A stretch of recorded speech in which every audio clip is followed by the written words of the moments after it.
Welcome to Punta Mona. Bienvenidos a Punta Mona.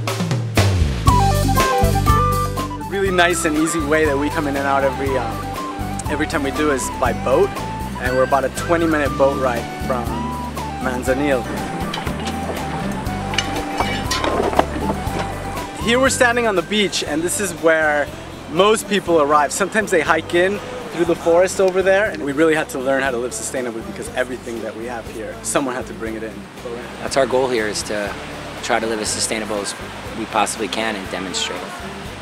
People often ask us, are you close to the beach? And this is how close we are. I came to Punta Mona 10 years ago for the first time and met Patty. The common family living here from 1950. Let me just say really quickly, and this really is important. Before anybody else was here, Patty was here. I live alone. And before Patty lived here, 50 families lived here. 60. 60 families. Oh dear. The plan was to start an educational tour company that could really open kids' eyes and really show them the real beauty of Costa Rica, but also showing the reality of the rainforest destruction, the reality of the loss of indigenous culture. And that's where Punta Mona came from, as a place to bring the groups and try to show solutions. Yeah, we built our houses from fallen trees. We grow a lot of our own food. We have a great collection of plants from all over. Steven is an obsessed fruit collector, so that's why we have so many different kinds of fruit trees here from all over the world. These are Biriba, or Rollinia mucosa.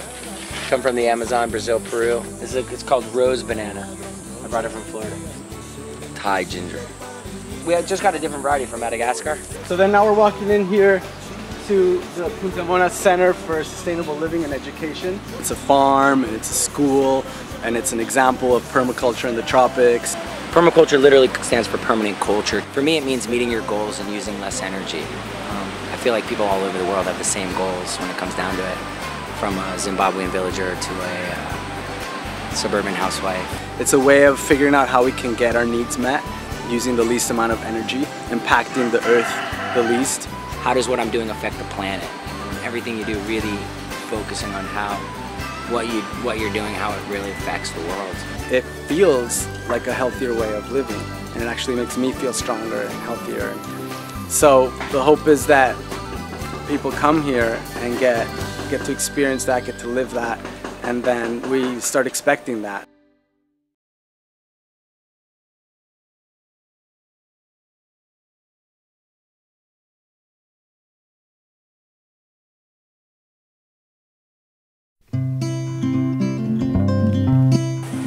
Really, really cool. I don't know if you've ever seen this before, but we're baking cookies in a solar oven here. This is our indoor-outdoor kitchen. This is where we cook most of our meals. Okay, what are you making? We just made peanut butter cookies in the solar oven. So just set them in there and let them cook for a few hours. We make amazing meals 3 times a day. They're mostly organic. But we have a full-on refrigerator, also powered by the sun. Always music playing, always a group effort. Volunteers sign up to work on meals, and sometimes we have people who just cook full-time. A lot of our food from the farm comes into these bins, and even if we bring in food from the outside. So every time we're trying to learn all the time more and more how to cook with food that comes from the farm. So someone will be in the kitchen and all of a sudden they'll feel like some cilantro for whatever they're cooking. They'll either come right out here and just literally grab it. And since it has no chemicals on it and it has no it has nothing but just life in it, you could eat it straight.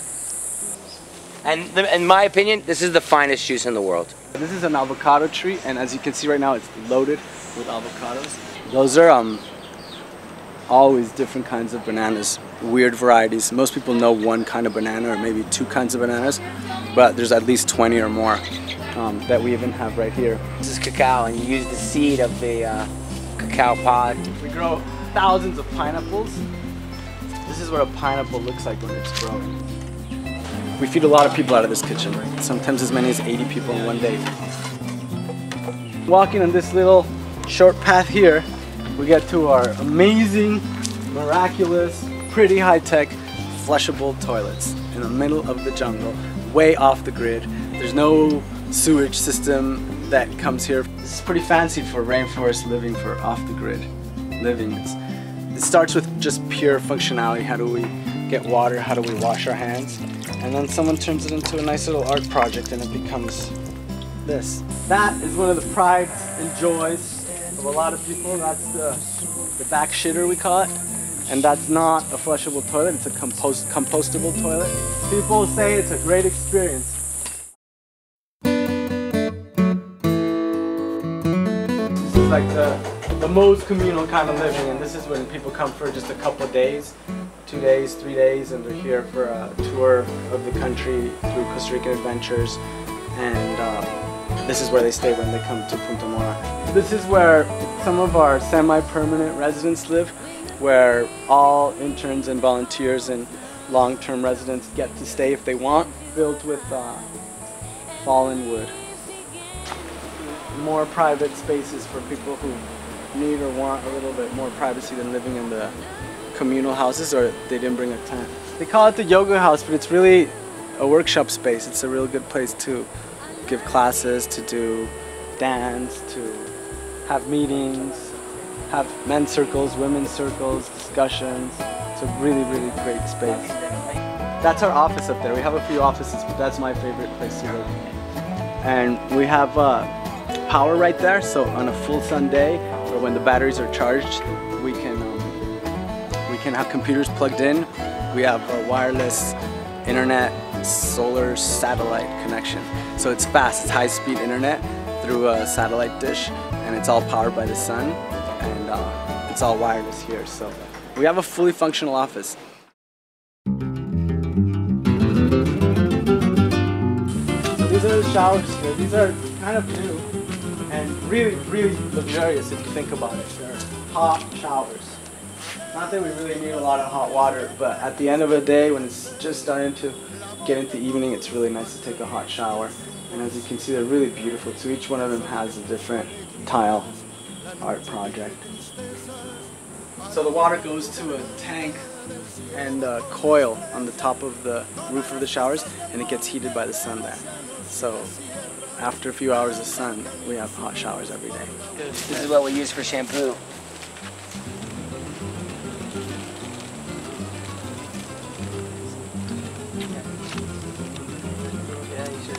Smells really, really, really, really good. That's one of our clothes washing stations, or laundry room. We use only biodegradable soaps and water that we catch from our rain catchment system, or that comes from the well. In India, they use the branches to as toothbrushes, and they make fancy toothpaste out of it. You can like use the branches to like clean your teeth like that, and it's really good for your gums. It's got all kinds of good stuff in it.